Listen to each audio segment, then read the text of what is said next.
Hi students, I wanted to walk you through your opposing viewpoints assignment. So what are we going to be doing? What is the purpose of this assignment? So for this assignment, we are going to be selecting and reading an article through opposing viewpoints, which you can find through the MTSU library. I walked you through how to get there and how to do this on the interest inventory video, but I'm going to walk you through it one more time on this video just to make sure you select the correct article for this assignment. Now this assignment has three different main purposes. The first thing is that you want to be able to read an article to understand and really examine and look at how the author built their argument. So this is what we call rhetorical analysis. So one thing that's really fascinating about this, if you are reading like a writer, in other words, you're not just reading it for the content, you're taking a look at how the argument was actually developed and put together, it's going to help you as a writer this semester develop your own argumentative writing strategies. You're also going to want to read the article for content, right? That's often why we read, is to understand something. And so that's what you're going to be doing as well. For that same article, you are going to write a summary and a response. So what are the author's main ideas? And also, how do you feel about that? Do you agree with the author, disagree, or a little bit of both? The last thing that you're going to do for this is read another article from opposing viewpoints on the same topic in order to compare and contrast both of the articles, both their rhetorical devices and the way that they were written, as well as the content. This is going to be extremely helpful for you as you are writing your next assignment, where you have to synthesize and integrate a lot of different information. So it's important to see how articles could even be on the same topic but be built a little differently or have different points. So there's a lot of good things going on in this assignment to help you get started on argumentative writing.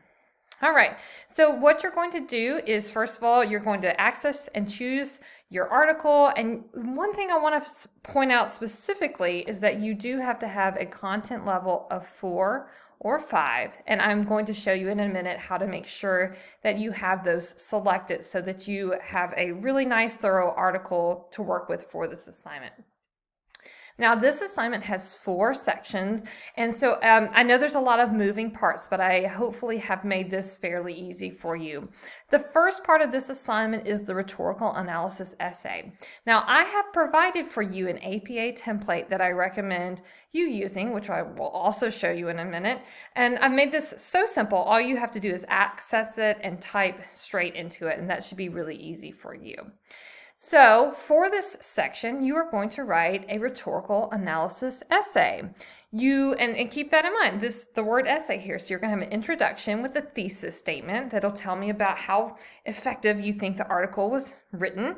And then you are going to have a body in which you are doing that rhetorical analysis. So you can choose at least 3 to 4 specific topics. I suggest using chapter 6, page 100 from our textbook, and I believe I'll also put another little list on D2L for you, which basically says the same thing as page 100. Maybe it's just written in a little different way. That's going to help you determine all this good stuff about how the article was put together.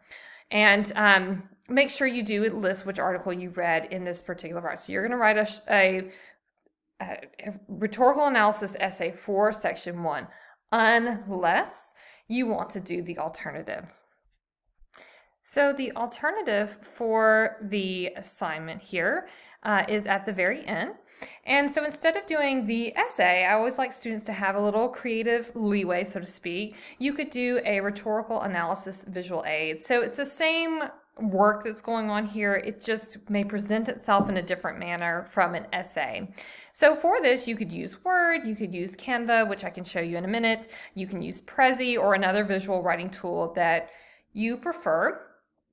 So if you have something else that you know of that would be similar to this, please share it with the class community. Maybe they want to use it too.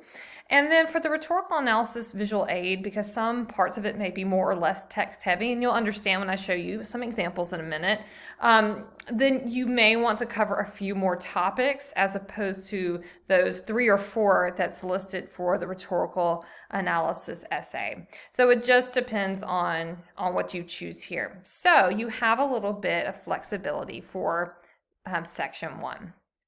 All right, now, regardless of all that, section 2 will be a summary response section, and this is where you are going to write 2 paragraphs. The first one is going to be a thorough paragraph summarizing the author's central idea, their main idea, and their main claims that support that. And then you're going to write another paragraph with your response. So you're going to be very clear about whether you agree, disagree, or feel a little bit about both, and do some explaining of why.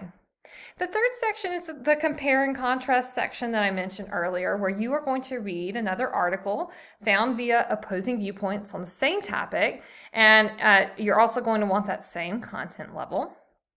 And you're going to compare and contrast them, both concerning their rhetorical devices, so how they were developed, and then another paragraph comparing and contrasting the content that you see there. So how are they alike and how are they different? The final section of this this hodgepodge paper, let's just call it, is going to, of course, be your references section. And this is going to be in APA style.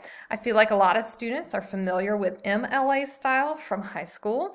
And APA style is another very common style that you may run into throughout your coursework at MTSU. APA is a citation style of many different majors. And if your major doesn't have APA or MLA, usually other citation styles are very similar to these, so you would be able to adapt from there. And I feel like this would be something really useful and helpful for you to know. All right, don't forget the basics of English 1010 that you learn, things like taking time to brainstorm, making sure the first draft, you understand the first draft is not going to be perfect, saving time to revise, paying attention to style, such as word choice, sentence variety, all of that. So don't forget the basics. On the second page, you can see the due date, the information about revision, late work, and grading. So if you have questions about that, let me know. All right, let's hop on over to the APA template. So as you can see, this will be on D2L. All you have to do is backspace here, put in your paper title, change the name, add in the month, day. So I've kept it very simple for you. I have all of your sections set up. So all you have to do is backspace and type. Let me undo that before I forget. If you are doing the visual aid, you can just type in, Rava, and put the link there. If you have a link, that would be really helpful for me. Let's undo that. All right, section 2, summary response there, compare and contrast. And then the last section is references. As you can see here, I've left 2 for you just so you can see what this will look like. I've already got your hanging indent set up, all that good stuff. So you can just type right into this document. All right, let me show you some other important information. So let's walk you through first, again, how to find your articles. So you go to the MTSU homepage, go to the A to Z index, and choose L for library. Let's do that actually really quickly so you can see that. That'll bring you to the main page. Next, you want to select Research Guides, and then go to English 1020. And then you want to go to Choosing a Topic. Don't forget that step. And we are going to Opposing Viewpoints. It's as easy as that. If you haven't logged in for the day, if you're working from home, you'll want to make sure you log in really quickly. And then you can choose Browse Issues.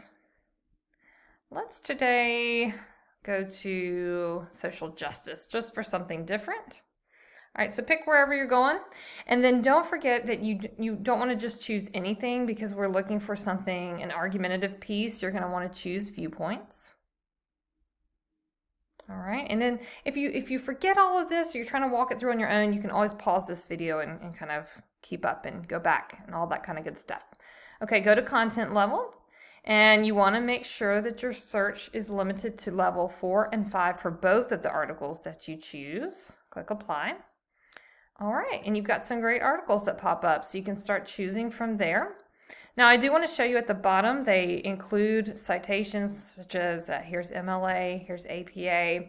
If you want to cite it in this way, you can. If you want to, they tell you where the original publication is. If you want to cite it as the original publication, that is wonderful as well. You may also want to double check this. So, I'm seeing this looks fairly decent, but they're not all correct. So if I go back to the results, for example, let's say I'm looking at this article. Let's see. I'm sure I'll find one. All right, so here's already a problem with this one. So, for example, in APA, the first letter of the title is capitalized. Any kind of proper noun, such as America, is capitalized. Anything after a colon is capitalized, but nothing else is. So I already see, for example, all these words, they need to be lowercase. And I know that's a little bit funny, but that's what it is. So I already need to make sure that no matter what I do, I go to Al Purdue. So you can go to Google, type in Al Purdue APA. It'll pop up the style guide for you. Go right here. And then you need to go look on your reference list with whatever kind of source you have. And they will tell you, this is why knowing what it is important. So let's say you're working with probably a lot of online news articles this semester. It'll give you the template just like this, and you just fill it in. So you see here how, for example, first letter and then proper nouns and after colon, that's capitalized, but the rest of the words are not. So you always, it's nice that they give you a citation, but you always, and it's the same with the citation generator, you always have to double check because usually there's something in there that's just not quite what it should be. All right, and then I also wanted to show you some of those rhetorical analysis visual aids. This one was done in Microsoft Word. So you can see how, for example, purpose is kind of short, but audience is longer. So this is where you might understand a little bit more about, look, just one word, few word answers, little phrases here. So you can see why you might want to pick more than just those 3 or 4 things that you would do really in depth in the essay. So here's one, and I've linked this article actually for you the next week in D2F. So if you want to read the article and then compare it to these rhetorical analysis visual aids, you can do that. So they examine tone, all the rhetorical appeals, organization, media and design, if your article has that, this person's did. Let's look at a different version of this. This one was done on Prezi. So you can just kind of see how they kind of zone in. You can also go to, let's see if I can get Canva. Oh, I don't think I typed in the right one. Definitely not the right one. Let's go to Canva. And just remember, all of these, Prezi, Canva, they all have free versions. You definitely don't want to pay for them. So don't say, oh, my teacher made me pay for these. Nope. Always try to use the free one. Templates are great for you guys. You may want to look at maybe even a let's see, maybe an infographic or a newsletter, for example. It's pretty easy and intuitive to work with. You just click one, click use the template, and you may want to write it in Word and then do some copying and pasting. But like, you could easily change this to the rhetorical appeals, for example. So all of this is free as well. You could put in new photos and uploads and all that kind of good stuff.